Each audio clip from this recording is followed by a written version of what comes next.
White house থেকে খালি হাতেই ফিরলেন ইউক্রেনের প্রেসিডেন্ট ভলোদিমির জেলেনস্কি।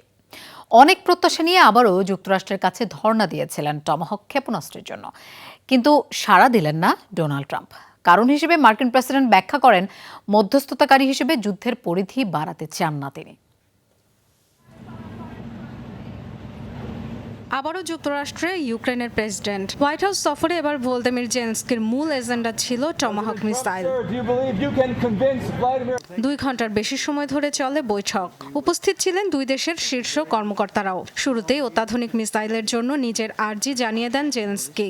ট্রাম্প সরাসরি নাকচ না করলেও বুঝিয়ে দেন শিগগিরই কিয়েভের অস্ত্র ভান্ডারে যুক্ত হচ্ছে না 995 মাইল দূরত্বে আঘাতে সক্ষম টমাহক। তবে যুদ্ধ বন্ধে নিজের আন্তরিকতার দাবি করেন তিনি।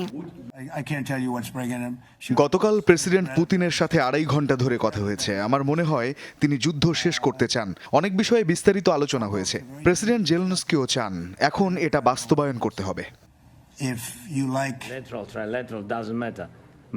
আমরা শান্তি চাই, কিন্তু পুতিন চান না। সে কারণেই তার উপর চাপ প্রয়োগ করা দরকার। আমরা দ্বিপাক্ষিক ত্রিপাক্ষিক সব কাঠামোতেই আলোচনায় প্রস্তুত। আসল বিষয় হলো শান্তি স্থাপন। আমাদের নিরাপত্তা গ্যারান্টির জন্য অস্ত্র প্রয়োজন, মিত্রদের প্রয়োজন।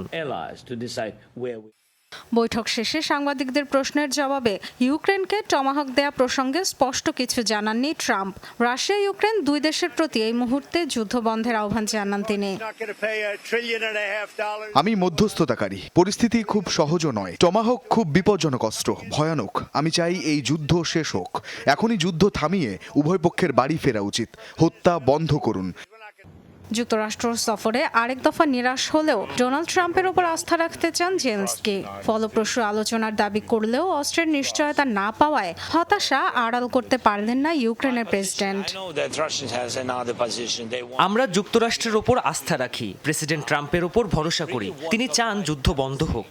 আমাদের কার্যকর আলোচনা হয়েছে। আকাশ প্রতিরক্ষা ব্যবস্থা নিয়ে কথা বলেছি, কারণ এটা আমাদের জন্য গুরুত্বপূর্ণ। দূরপাল্লার বিষয়েও আলোচনা হয়েছে, কিন্তু এখনই কিছু বলতে চাই না, কারণ প্রেসিডেন্ট যুদ্ধের পরিধি বাড়াতে চান না। ট্রাম্পের সাথে বৈঠকের পরই ইউরোপীয় নেতাদের সাথে কথা বলেন জেলেনস্কি। এর আগে বৃহস্পতিবার 2 ঘন্টার বেশি সময় ধরে পুতিনের সাথে ফোনালাপ করেন ট্রাম্প। জানান শিগগিরই হাঙ্গেরিতে সাক্ষাৎ করবেন রুশ প্রেসিডেন্টের সাথে। এর আগে গত আগস্টে পুতিনের আলাস্কা সফর নিয়ে অনেক প্রত্যাশা তৈরি হলেও কোনো ব্রেক থ্রু আসেনি সেবার।